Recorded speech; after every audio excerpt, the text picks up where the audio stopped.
Hey, good morning, guys. It's your local neighborhood Hope dealer down here in San Diego.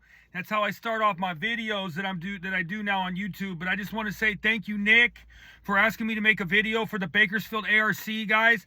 Hey, you guys sitting right there in that room right now, I want to talk about purpose, all right? I'm going to talk about how purpose has changed my whole entire life, all right? And Nick, your resident manager, is a huge, big part of my story. We've known each other now almost pretty much our whole sobriety. I met Nick in jail, and he's a miracle. He's an absolute miracle that's there every day for you guys. And I know he loves the Lord, and I know he loves you guys, okay? But I went through the San Bernardino ARC down here in San Bernardino. I did a year program there, and I was able to find purpose right there in San Bernardino, you guys. I'm so thankful to finally find purpose in my life, and I had every opportunity to find purpose in my life, and I continued to push the Lord away, and I continued to chase earthly pleasures because I'm a selfish sinner. That's what we are. Our flesh wants to do bad. It constantly wants to do bad. It's the thorn in our side, guys. For me, my story, all right, I grew up in Hesperia, California, right here next to Victorville, and I was a great athlete growing up. I loved sports. Sports were my outlet. I love basketball, I love football, and I love baseball. As I started to grow up, all right, as I started to grow up, I started to realize like my chance to make it to somewhere in this life was baseball. I grew to 6'4", I was 225 pounds, and I started throwing the baseball 93, 94 miles an hour. So there, it's a no-brainer, you know what I'm saying? So my senior year, I chose to focus on baseball. But after this time, I tended to make baseball my God, and it's all I ever cared about. It's all I cared about was baseball, and I made it my purpose, right? But you guys got to understand, when you make your career or something like that your purpose, it can walk away from you. The purpose that I have now, I can do my whole entire life, and it fulfills me from the inside out because we were made in the image of God. You guys understand that? We want to have a direct relationship with the Lord, and I know this now, and I wish I would have gotten it earlier, but I didn't, all right? 18 years old, I got drafted by the Cleveland Indians. I got drafted in the 11th round of the MLB draft, 113th pick overall, and I was going to sign. They were offering me $50,000 in my schooling. I turned it down, okay? I turned it down. My agent flew down, talked to me at a Dairy Queen. He talked me into going to community college for 1 year and trying to go back into the draft and get more money, okay? Now I'm driven from money, and I'm driven off of baseball as my purpose, and I still have not found the Lord at all in my entire life. I have not found the Lord once in my entire life, guys. Understand this, okay? I go to RCC. I go to Riverside Community College, okay? I end up getting drafted. I go 14-1, and we win the national championship. I end up going 14-1. I end up getting drafted in the 16th round now by the Houston Astros. So a little bit lower in the draft, but now I knew how to negotiate, so I end up signing for $120,000 with the Houston Astros, okay? And I end up going to spring training, right? So I still have not found no purpose on this planet. I still have not found God, okay? I'm still making things that can walk away from me, my Lord. I'm still putting myself on the throne, and it's going to end up backfiring and failing big time in my life, all right? So I end up my first couple years doing really well in baseball. Everything's going good. But then on my third year, life hits me life on life terms. Okay, guys?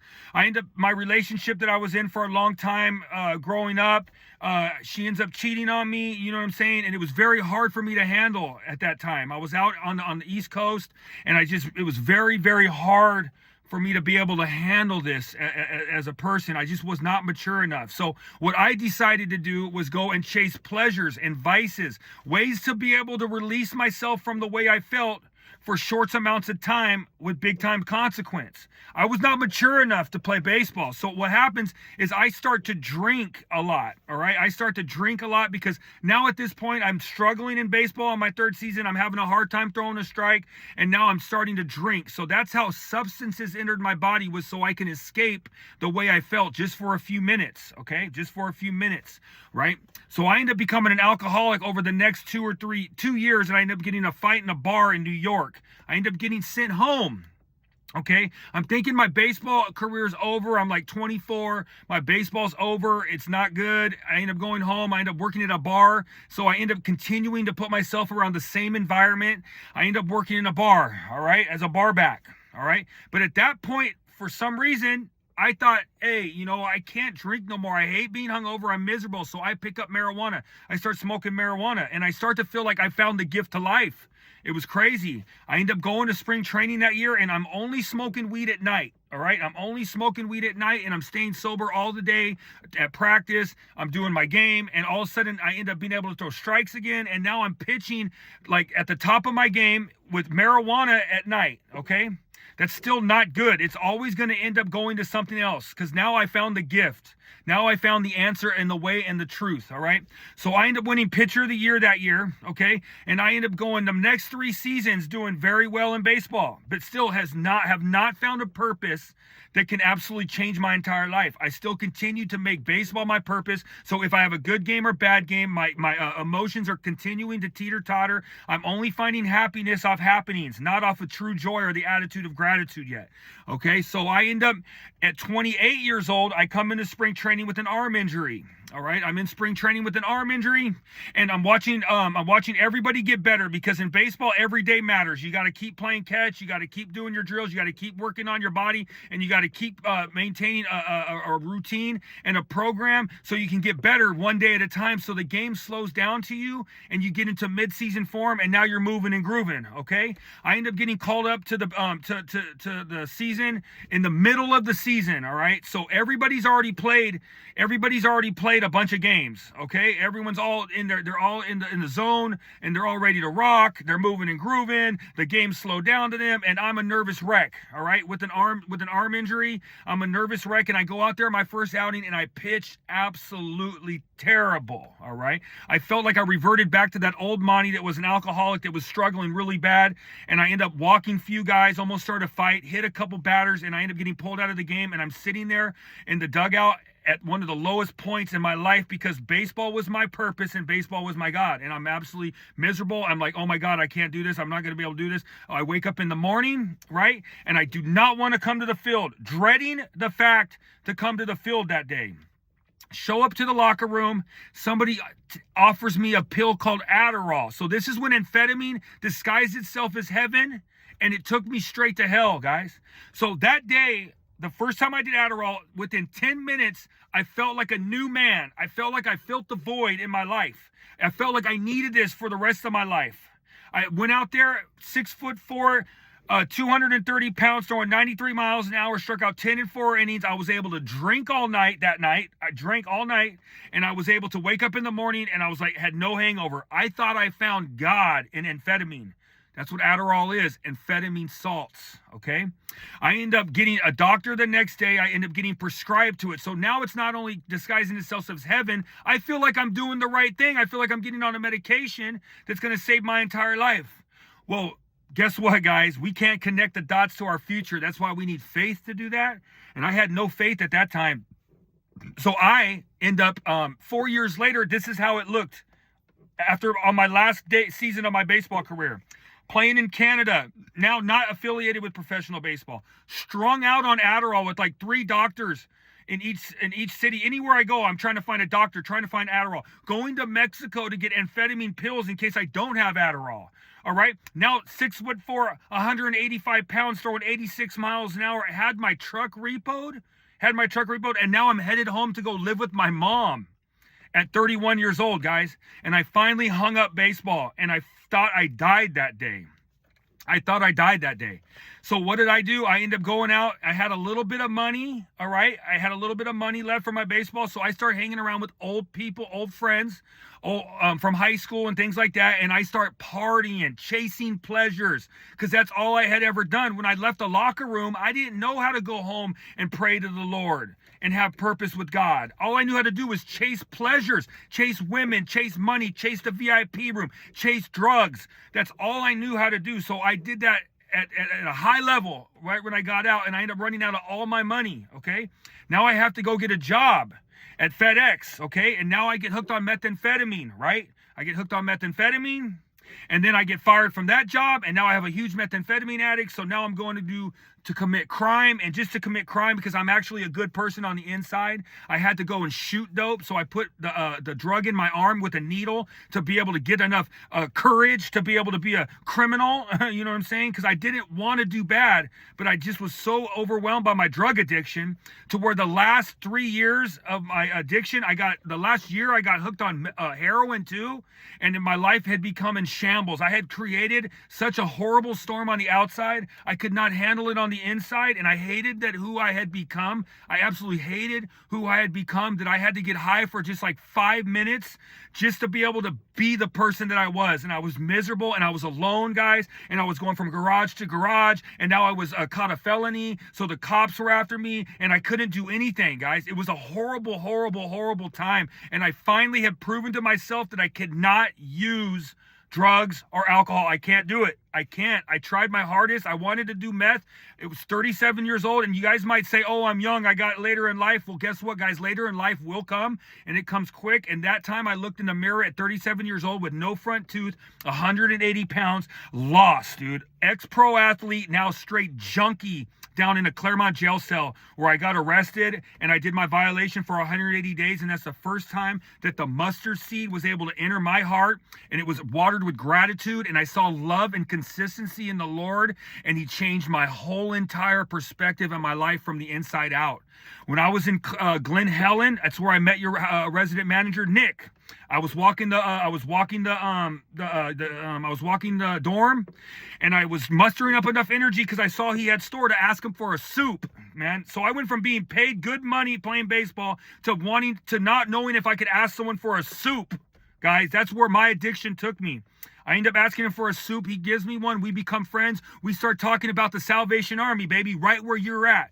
Where you're at in your life right now is where you need to be, okay? We didn't want to go to the Salvation Army as kids, all right? But we're there now. And this is the time where you can sit there and you can find your purpose, the purpose that I feel every human being has on this planet. And I will tell you about that now, okay? I end up going to the Salvation Army.